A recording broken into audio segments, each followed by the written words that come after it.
Hoje vamos conversar com o Dr. Marcos Bessa, ele que é especialista em reprodução humana, que trata praticamente todos os dias com inseminação artificial, ajuda muitas mulheres, muitos homens, casais a realizar o sonho da maternidade.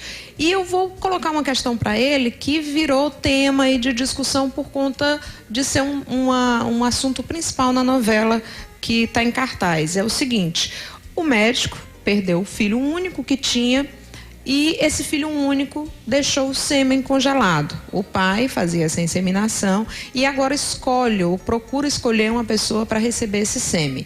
Só que eu pergunto, doutor Marcos Bessa, as pessoas hoje, quem tem o domínio de um sêmen de uma pessoa que já faleceu? Do sêmen e também do óvulo, que hoje em dia também se congelam óvulos, né? Então, vamos começar por esse tema antes de responder às telespectadoras. Boa tarde. Tudo bom, Soraya? Boa tarde. Essa questão é uma questão bastante polêmica. O que fazer com um sêmen que está congelado na ausência do dono do sêmen? No Brasil, hoje, nós não temos, nem a nível de legislação, nem a nível de normatização do Conselho Federal de Medicina, nenhum texto que contemple uma situação como essa. Existe, na verdade, um vácuo, uma ausência de legislação. A medicina está evoluindo mais do que a legislação nessa a gente sabe hora. Que a legislação demora muito, não se mudam as leis tão facilmente. Na verdade, o que acontece muito na sociedade brasileira e na sociedade mundial como um todo é uma situação em que o comportamento humano, o comportamento daquela sociedade muda com as mudanças da medicina, com as mudanças tecnológicas que surgem, e isso força mudanças na lei. Quer dizer, as mudanças comportamentais levam a mudanças na lei. No Brasil, as mudanças na lei ainda não vieram, diante das novidades, digamos, da reprodução assistida. Então, o que tem acontecido são casos pontuais, onde a justiça decide pró ou contra a reivindicação de alguém interessado em usar um sêmen congelado de um filho, de um esposo, de um ex-esposo. É um tema muito polêmico porque existem várias situações possíveis. Vamos imaginar, por exemplo, que você tenha um casal onde o homem morreu e deixou um sêmen congelado. De repente, essa esposa pretende descongelar esse sêmen para fazer uma fertilização para que ela engravide. A pergunta principal, me parece, é assim: o principal interessado, que seria a criança que vai nascer, não poderá ser ouvida. Nem o dono do sêmen. Nem o dono do sêmen que deixou o sêmen congelado. Então, essa esposa, ela vai judicialmente lutar para usar esse sêmen. Muitas vezes, se esse sêmen foi congelado na vigência de um casamento, os responsáveis legais pelo sêmen seriam o casal. Então, talvez haja uma liberação mais fácil. Tem até um caso no Brasil de uma noiva que estava com tudo marcado e tal pro casamento, mas o noivo sofreu um acidente e ela agora quer descongelar o sêmen para fazer a fertilização. Só que a família do rapaz não concorda, né? Então fica, quem seria o dono no caso? Já que ele não deixou de próprio punho um documento, né?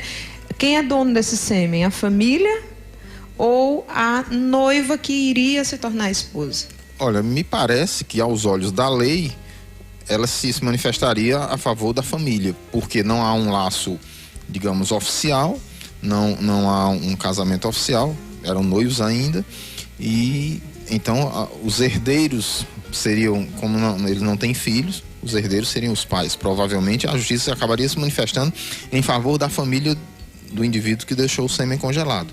Seria um exemplo, né? Imagine que fossem casados, provavelmente o sêmen estaria sob a guarda da cônjuge, que hoje estaria viva e queria usar esse sêmen. Mas realmente é muito polêmico, porque tem questão de herança envolvida, né? Por exemplo, imagine que fosse um embrião congelado e esse casal se separa. Naturalmente, uma vez separados, não querem ter mais filhos um do outro, e a esposa deseja utilizar esse embrião. Complicado. Como fica a situação desse homem que é pai desse embrião que está congelado, mas ele já não é mais casado com a esposa? É uma situação muito conflitante. Então, doutor, essa questão, porque a metade é dela, Exatamente, por conta do óvulo, a metade é dele por conta do sêmen. É uma questão muito difícil. A justiça vai ter que se manifestar de alguma forma, mas vamos imaginar que esse indivíduo seja casado de um novo casamento.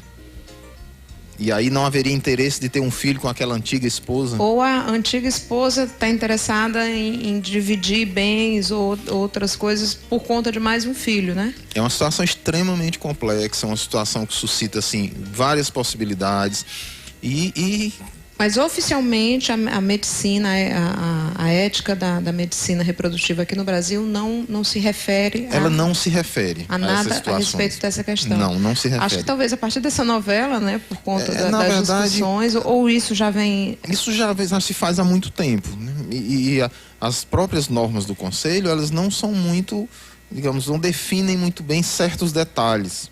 Existem muitas questões, Soraya. Por exemplo, a questão do casal homossexual, quer dizer, do próprio tratamento de fertilização in vitro do casal homossexual. A barriga de aluguel, né? Então, assim, tem muitas questões não respondidas e nós, por exemplo, especialistas em reprodução, nós trabalhamos no dia a dia da reprodução, a gente sente falta, inclusive, de uma legislação forte nesse sentido, independente dos nossos posicionamentos pessoais. Até para poder se proteger, Até né? para que a gente exerça de forma tranquila, porque muitas vezes você tem que decidir coisas, decidir atitudes, onde a lei não se manifestou ainda.